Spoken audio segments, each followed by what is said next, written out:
First off, I learned how to insert a new document into Photoshop. I pressed on File and then New, and I checked that the paper setting was International Paper.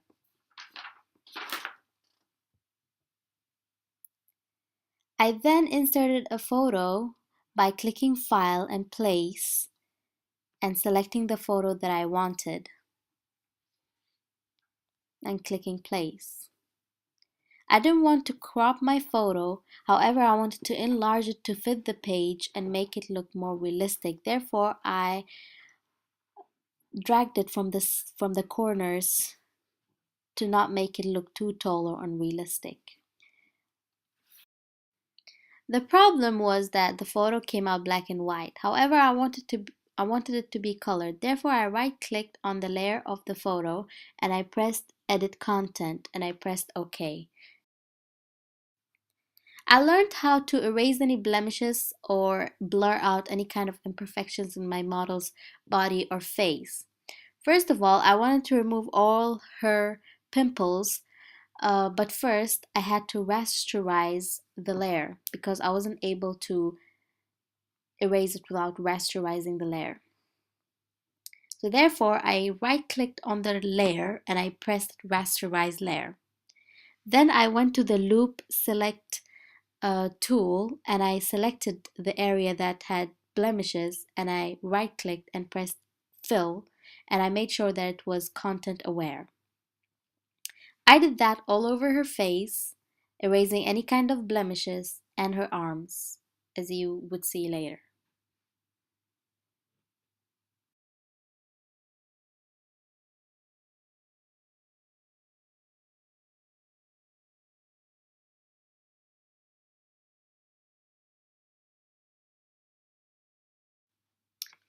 Then I realized that my photo and the space above her head was too large. Therefore, I had to crop the image to make room for my masthead, but not too much space that would not be very appealing and would not make my magazine look very realistic. Therefore, on the horizontal tools bar, I clicked on crop. Then I had to work on making the bleeds for the magazine because any text or image beyond those lines would not be printed out. Therefore, I dragged the side ruler and pulled it to the desired length and height. Afterwards, I worked on my masthead. To make my masthead, I learned to use the horizontal type tool Photoshop. I clicked on the tool that has the letter T on it, then I stretched the box and I enlarged the text to about 100p to make it stand out.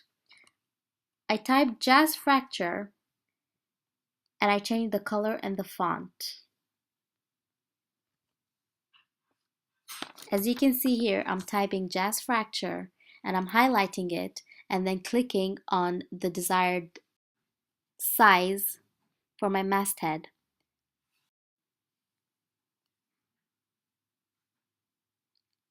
Then I had to make the letters closer to each other. Therefore, I clicked on that sidebar that had A letter on it and I squished the letters together, or I lessened the space between them, and I enlarged the font again. Afterwards, I had to work on changing the color of the masthead to the desired color. Therefore, I pressed on the color and I wanted my masthead to have a gold-like color. Therefore, I tried my best to find a color that was very close to gold.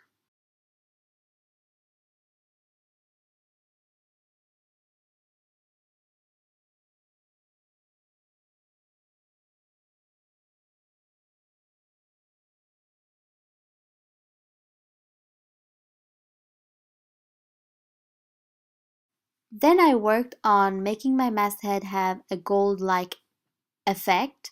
Therefore, I right-clicked on the layer, the text layer, and I clicked on blending options, and then I clicked on bevel and emboss.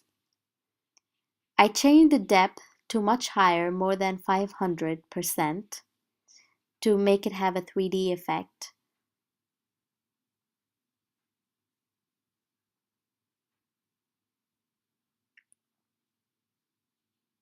Then I clicked on blending options again and I tried my best to make it have a gold-like effect. Therefore, I kept on playing with the depth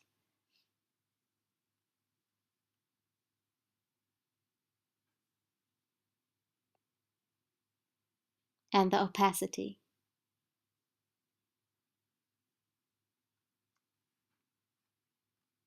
I contoured it to make it have more definition and I added a stroke, but I didn't want the stroke to be so strong, therefore it was just very subtle to make the masthead stand out and highlight it more.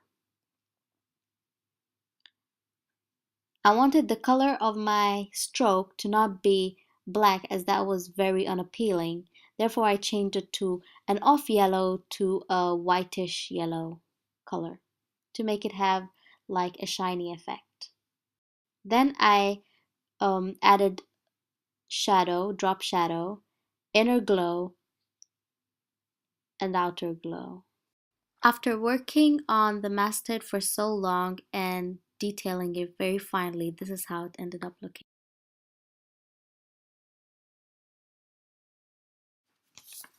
Then I worked on adding my cover lines. Hence I added text box and I started writing in my cover lines and manipulating them to look like what I have planned in mind.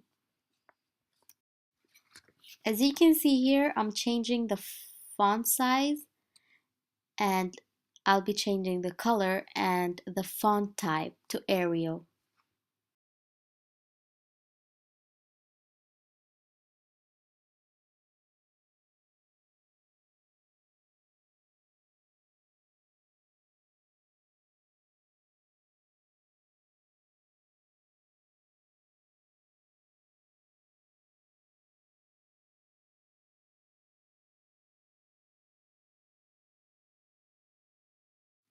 This is how my cover lines ended up looking.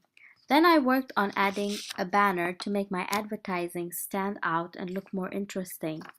To do that, I clicked on the rectangle tool and I changed the color to black and I faded it by clicking on opacity and lowering the percentage. I then inserted my text, as you can see here, clicking on the text tool and writing in the text and then manipulating the font and the size.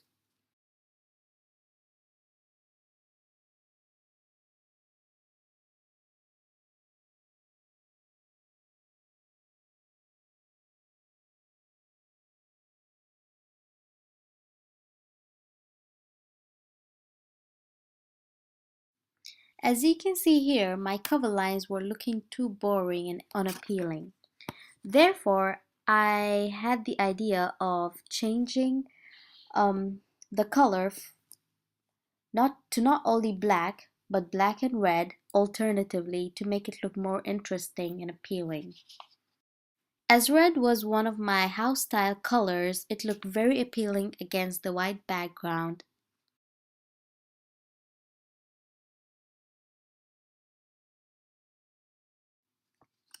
Then I worked on adding on my barcode because every magazine has a barcode. To get a barcode, I have saved an image from Google and I placed the photo onto my image, as you can see here. One of the main advantages of using Photoshop to create a magazine cover is that you can manipulate your image and your text to the way you want and the way you imagined, hence making your ideas come true. Then I wrote the magazine's name and the price, and I rotated it to fit the side of the barcode, as you can see here. And the last step was just adding on my main cover line. Then I saved my work by clicking on File and Save As. I selected the format that I wanted to save it in, that is JP, and I pressed save. I wanted my magazine cover to be of maximum quality. Hence, I chose the quality to be 10 and maximum instead of high or medium.